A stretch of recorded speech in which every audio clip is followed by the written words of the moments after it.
What's going on, everybody? Serial Entrepreneur here. Yes, I know I have my hood on. Yes, I know I look dumb.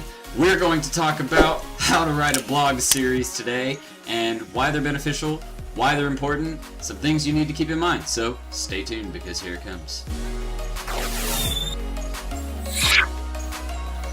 Alright guys, so like I said in the intro, we're going to talk about some Jedi tricks for blog article, writing a blog article series. You can see there's 5 points here, so if you feel like it, go ahead and exit out of this video if you think you've learned everything you need to learn just from these bullet points, but I guarantee you, you're going to learn a little bit more than just what I'm going to teach you here. So, the first thing we need to talk about, and before we actually even get into that, one thing I want to tell you guys is make sure you subscribe in case you haven't done that already, so that way you can get all these updates and check me out in stupid little hoodies like this, and make fun of me in the comments below.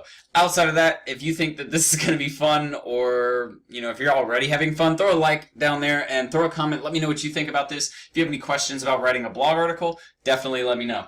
Outside of that, we're just going to jump right in. So, topic.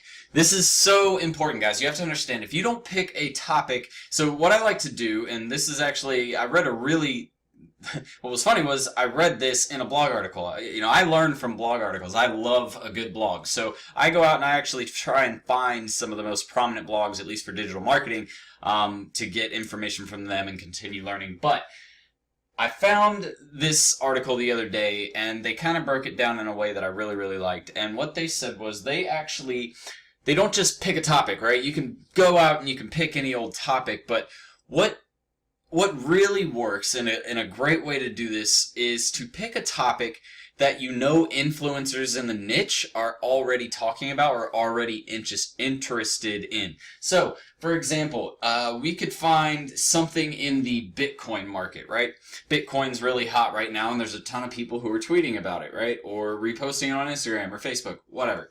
So, you could go in and find one of those hardcore Bitcoin people who are just die-hard Bitcoin, absolutely love it, and find the articles that they're posting maybe that they can't stand or they despise. And you can actually create a blog article maybe proving why that's a bad thing, or why, you know, they are right about that being a negative thing, and try to basically not pitch it to them, but push it to them.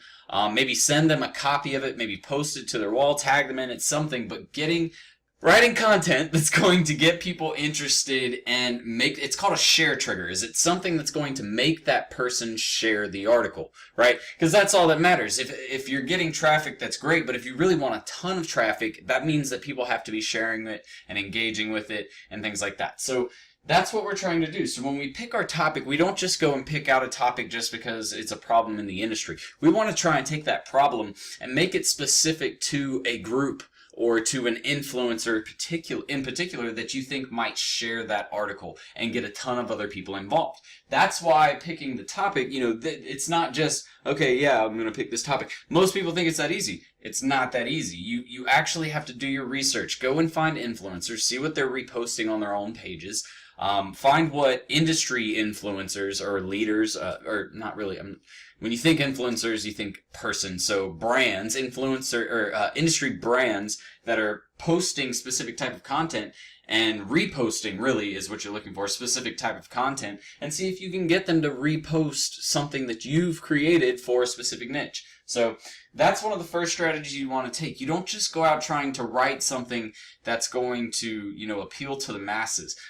So you're trying to appeal to a specific, like, niche group, focus group of people, because you know that if you get their attention, they're going to share it with all of their niche focus group friends, and then it's going to catch on like wildfire. So that's the purpose in picking a specific topic when you're writing a blog series, you know, because again, it really is, the topic is kind of what captures their attention and gets them to engage with you in the first place. So that's why, I mean, that's number one into writing a blog series. And, I mean, why are blog series even important to begin with? I kind of skipped over that, so we'll go back real quick. Blog series are important because, number one, it gives you a really cool way to put out a story of content, right? So you actually have planned a 5-part series, and it's basically a story from beginning to end that you get to drive an audience through. Number two, it lets them know that they get to come back for more content about that specific topic. So if you write a blog series about making a pizza,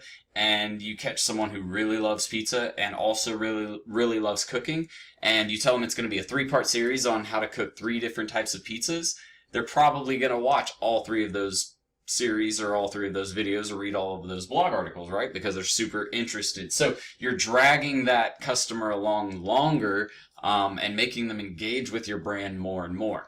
The only issue, or I guess one of the things you'll want to avoid, and I actually found this out myself, I did an 11-part blog series, which it did well, but it definitely started to cater or fall off towards the end. People got less and less interested, right? So that's one thing I would say is when you do a blog series, just make sure to keep them relatively shorter, probably somewhere between 3 to 6 articles. You can maybe test up to 8. I definitely wouldn't do 10 again. That was a one-time thing, that's for sure. I'm not doing that again. We're going to stick to smaller, more condensed article series and provide more content per article, so that way it's not 10 articles, it's just 4 articles that are much more condensed. Or not condensed, but there's more content per article, basically. So that's a learning experience for me, something I recently failed on or just didn't have as much success with. It's all about how you look at it. You don't fail unless you think you failed. Every failure that I've had in business has always been, for me, a learning experience. So I know now not to write an 11-part blog again. Number 2 is going to be planning. All right, so planning the blog content is probably the most important part minus the topic, because what most people do is they say, okay, I'm going to do a topic here. All right, so this is like dogs are my topic. So I'm just going to start randomly writing 3 blog articles about dogs and hope that they mesh together. No, you should plan the entire series. So if you plan to have, a 4-part blog series, you got blog 1, blog 2, blog 3, blog 4. How does this one lead into this one, lead into this one, lead into this one? And how does this start it off? This is the start, and how does this finish it? This is the end, right? So it should start off, it should tell a story. So this should be like almost like the intro. You should have your body paragraphs and most of the meat. You should have a little meat here at the end and then wrap it up with a big smiley face. And that's it. That's what a blog series looks like. It looks exactly, like creating a storyboard or creating a story. That's all it is. So planning is definitely important. And I guess another thing you want to keep in mind is when you're planning the content, you're also planning the time frame that you want to release it. You want to plan what avenues you plan to release it on, whether that's YouTube or your blog channel or your blog page, or some creative way through like a Facebook post or something like that, if that's where your audience exists. But you want to plan out every step of this blog series, not just the content, but the time it's posted and the audiences you're trying to attract, the end goal of that blog. Because that's the thing. Every blog content or every blog article should have an end goal, right? Whether it's educating your audience or driving them to another product page or something like that, there needs to be an end goal. So like with my SEO series, my end goal was basically to get beginners who hadn't seen SEO before, much of SEO before, involved with my brand, because a lot of people, for some reason, it was kind of weird to me, but a lot of people know me for my SEO videos and stuff like that. So, that's what we wanted to focus on, was trying to build more traffic via SEO, and starting basically with the beginner series was a great way to do that. So you can plan out your own content the way you want, but just again, remember, keep the starting point in mind, how you plan to start it. Remember that you have a body that you have to follow up with, and then you have an end where you finish up your story and basically get them to take some form of action if you can. But the whole time through this blog series, you're trying to get them to take an action anyways, right? Number 3, outline each individual post. So if I have 4 posts, I need to create an outline for all 4, right? If I create an outline for all 4, that means I know what content is going to be in each, and it makes it easier to write each individual article. Because here's the thing, if I write the outline for the first one, right, and I write it out, and then say I come back to this series like a day later, and I write this second article, boom. So now I didn't really create an outline, I'm just kind of writing articles. I never planned the content to go in this, and I never planned the content to go in this. So it's just, like, it's hard to explain, but basically, if you've never written before, you wouldn't understand. But most of you have written before, I'm going to guess, so you've probably written a paper before, or written a paragraph before, and then you're just writing, and then you read through it, you're like, what the hell did I just write? is this even English? Or whatever language you speak in.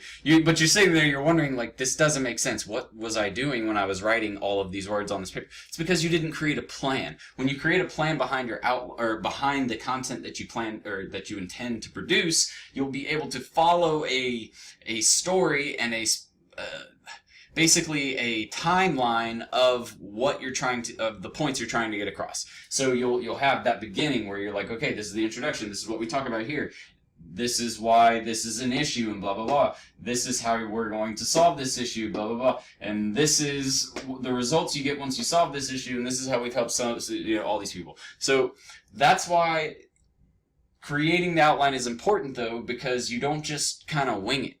I mean, if you guys haven't noticed, winging it is not the way to go. Especially in marketing, you try to wing it, you're going to fail. It's all about creating the plan. I've told you guys this 100 times. The outline for each individual article, that's part of planning, but that's a separate part of planning, because this is planning the actual content series and everything like that. This is actually outlining the content to go inside of it, so that way you know exactly what you want to talk about before you start writing the meat, right? Number 4 is going to be creating a killer intro. So let me make this point clear, and this is one of the, definitely an important part, and one of the things that I told you guys you probably, you might be aware of, but I guarantee you a lot of you forget it when you get to writing your articles. The intro is where you capture their attention. If you have a crap intro and a crap title to your article, no one's going to watch your crap. No one's going to read your article. So you have to make sure that that intro, the first 10 seconds or the first 3 to 4 sentences, is something that's going to say, hey, you want to read this because you're going to love me after you do. That's what that does. It says, hey, if you keep reading further, you're going to fall in love with me, and it might be scary, you might be a stalker. No, I'm just kidding. It won't be like that. But creating a killer intro is going to drive traffic, and it's going to make them come back, because here's the thing, that creating a killer intro gets them to the rest of your blog content, which is why they fall in love with you and then come back to read another blog article when you post another one. And again, and again, and again. So that's the point in creating this killer intro. It keeps them engaged and gets them to actually read through the whole article. I've seen too many times where it's a really good article, but the intro is crap, so I lose interest. And it's just like, well, now I kind of want to go see if there's something else better, because this intro didn't really impress me much. It's the first impression. I guess that's another great way to look at it. Way to go, Jordan. I like that. It's the first impression. The intro is the first impression to every blog article. So it says, hey, this is what you can expect to get out of this article, or hey, you're really going to hate reading this, I'm sorry, but you might as well just suck it up and make it through it. Try to stay away from that. Number 5, posting your blog. And this is important. Why? Basically because you have to know, number 1, like we said in the planning part, where you're going to post it. Number 2, when you're going to post it. Number 3, all of the related meta descriptions, meta tags, SEO related stuff. You need to make sure that all of that is taken care of when you're posting your blog. If you don't have a killer title, if you don't have your descriptions enabled, if you don't have the alt images, alt text. You don't have alt text in there. If you don't have, what else? If you don't have inbound links and outbound links inside your article, there's so much stuff that goes into, SEO that if you don't plan for it in posting your article, then you're missing out on all of the benefits of actually posting a blog article, at least with regards to how they interact with search engines. So, again, all of these are key, all of these are important, and if you liked what we just went over, throw me a like again in that like box, throw me a comment, ask me a question. You can ask me about my blog or my vlog channel like we're doing right here. Really, it's not difficult. The biggest part is planning, and if you guys have seen my content calendar video, go check out my content calendar video on YouTube. It kind of shows you how we plan to set up, all of these videos that you guys see me putting together for my brand. So, outside of that, guys, I hope you had fun. I hope you enjoyed this episode. If you did, throw me a like, throw me a comment down there. Let me know what you're thinking. Outside of that, I'll see you on the next video. So, Serial Entrepreneur out. Deuces. Ready to start living the 6-figure work wherever, be your own boss lifestyle? Well, at Serial Entrepreneur Academy, we'll teach you how to use a laptop and internet to start your own social media and digital marketing agency. Get started with our free Facebook ads training. Links in the description below, guys. See you in the course. Serial Entrepreneur out.